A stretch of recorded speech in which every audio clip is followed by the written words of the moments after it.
বাবু দেখ, আমাদের speech writing এর সেকেন্ড যে টপিকটা ছিল আজকে, দেখ হচ্ছে কি water crisis in Bengaluru, a wake up call. Okay, তো বাই দিয়ে তোর নাম লিখতে হবে 11 সায়েন্স আর্টস কমার্স মেনশন করবি।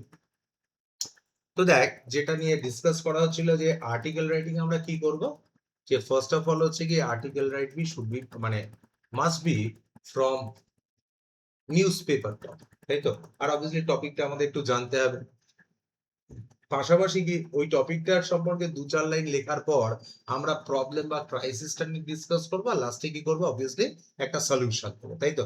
মানে মোস্ট প্রবাবল সলিউশন, 2-3টে সলিউশন, মানে এটা কিন্তু লিখে বা ভেবে নিয়ে তারপর লেখা শুরু করবে।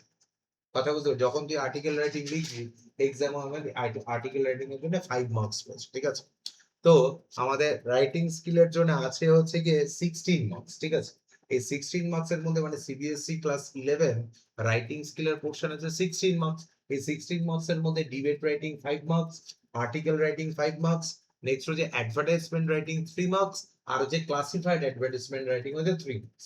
মানে কোয়েশ্চেন নাম্বার 3 তে, সরি কোয়েশ্চেন নাম্বার 4 এ, মানে সেকশন বি এর কোয়েশ্চেন নাম্বার 4 এ ফার্স্টে আসবে হচ্ছে গিয়ে অ্যাডভার্টাইজমেন্ট রাইটিং, যেটা পোস্টার মেকিং আমরা কয়েকটা করেছি, আমরা পরে করব। তো ওখানে আসবে 3 মার্কস। নেক্সট ওখানে দুটো পোস্টার মেকিং রাইটিং দেবে, তার মধ্যে যে কোনো একটা লিখতে হবে। নেক্সট হচ্ছে কোয়েশ্চেন নাম্বার 4 যেটা রয়েছে, সরি 5 যেটা রয়েছে, সেখানে হচ্ছে গিয়ে দুটো দেবে হচ্ছে ক্লাসিফাইড অ্যাডভার্টাইজমেন্ট রাইটিং, দুটো দেবে, তার মধ্যে যে কোনো একটা করতে হবে। তারপর দেবে হচ্ছে ডিবেট রাইটিং, ডিবেটও দুটো দেবে, একটা করতে হবে, 5 মার্কস। আর হচ্ছে গিয়ে লাস্টে থাকবে হচ্ছে আর্টিকেল রাইটিং, দুটো দেবে, একটা করতে হবে, ঠিক আছে? তো দেখ, টপিকটা দেখ, respected principal, teachers and dear friends, today I am going to speak about a serious problem that has been highlighted in recent newspaper reports, the water crisis in Bengal. তাহলে অবভিয়াসলি নিউজ পেপারে আমি রিপোর্টটা দেখেছি, আর obviously প্রবলেমটা আমি জানি, সেটা কি বেঙ্গালুরুতে একটা ওয়াটার ক্রাইসিস। বাট স্ট্রেঞ্জফুলি দেখ, বেঙ্গালুরু সম্পর্কে বা ওয়াটার ক্রাইসিস সম্পর্কে আমাদের একটা বেসিক ভিউ দিচ্ছি, সেটা কি known as Bengaluru, known as the city of lakes, Bengaluru is now facing a shortage of drinking water, মানে যেটা হচ্ছে সিটি অফ লেক, আর সেখানে কি ড্রিঙ্কিং ওয়াটারের শর্টেজ আসছে। Many families are depending on water tanks and prices of water are increasingly every day. তাহলে obviously প্রত্যেকটা many families are depending on water tankers, তো water ট্যাঙ্কারের উপর ডিপেন্ড করতে, যে দেখেছো হাই রাইজ বিল্ডিং গুলো রয়েছে, সেখানে দেখবে সকালবেলা লোকজন কি করে ওয়াটার ট্যাঙ্ক দিয়ে তাদের বাড়িতে জল নিয়ে যাচ্ছে, বুঝতে পারছো তো? বেঙ্গালুরুতে এরকম ছবি লাস্ট 5 বছরে খুব ন্যাচারাল। তো দেখ, and the price of the water are increasingly every day, আর জলের দাম প্রত্যেকদিন বাড়ছে। The main reason behind this crisis are less rainfall. তাহলে অবভিয়াসলি এবার আমরা প্রবলেমটা নিয়ে একটু ডিসকাস করি, যে প্রবলেমটা কি, মেইন রিজন হচ্ছে less rainfall and overuse of groundwater and the loss of lakes due to rapid urbanization. Buildings and road have replaced ponds and wetlands. তাহলে ponds বা wetlands যেগুলো ছিল সেখানে বিল্ডিং হয়ে গেছে বা হচ্ছে কি রাস্তা হয়ে গেছে, and the city population is grown very fast, but the supply of water has not kept pace.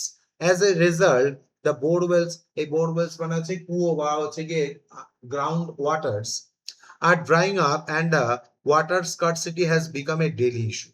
তাহলে obviously এই যে মানে ন্যাচারাল প্রবলেমস গুলো রয়েছে, সেই প্রবলেমস গুলো আমরা কি করলাম, সেকেন্ড যে প্যারাগ্রাফ রয়েছে সেখানে ডিসকাস করলাম। এবার থার্ড প্যারাগ্রাফে আমাদের কি করতে হবে, সলিউশনস দিতে হবে। দেখ, in this situation, the situation is a warning for all of us. If a modern city like Bengaluru can run short of water, then any city can face the same danger in future. তাহলে যদি modern city বেঙ্গালুরুতে এরকম problem হয়, তাহলে অন্য যে কোনো city এই ধরনের প্রবলেম ফেস করতে পারে। We must learn to save every drop of water. আমাদের কি করতে হবে, we must learn to save every drop of water. প্রত্যেকটা জল মানে ড্রপ অফ ওয়াটার, জলবিন্দু সেভ করতে জানতে হবে। We should fix leaking taps, collect rainwater and reuse water and reuse water wherever possible. যে ওয়াটার রিসাইকেল মানে এই reuse of not recycle, reuse of ওয়াটারে ফোকাস করতে হবে। নেক্সট হচ্ছে রেন ওয়াটারে ফোকাস করতে হবে। আর কি এই যে ধরো লিক, মানে ধরো দেখা যাচ্ছে যে কোনো একটা লিকেজ রয়েছে, হয়তো মাসের পর মাস ওখান থেকে জল নষ্ট হচ্ছে, এই জায়গাগুলোকে খুব বেশি ফোকাস দিতে হবে। The government should also take step to restore lakes and manage water resources properly. যে এই লেকস বা হচ্ছে গিয়ে পন্ডস যেগুলো রয়েছে সেগুলোকে রেস্টোর করতে হবে, প্লাস হচ্ছে গিয়ে কি করতে হবে যে এই ওয়াটার ম্যানেজমেন্টের উপরে প্রপার ফোকাস করতে হবে। Friends, water is life, without it there can be no future. তাহলে without water we can't survive.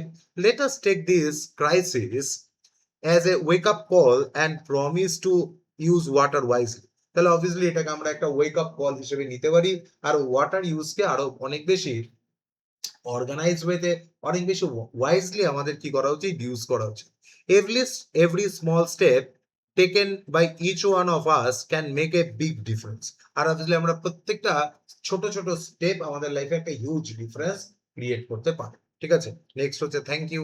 বাবু দেখ, এটা হচ্ছে কি একটা মানে perfect example of a speech writing.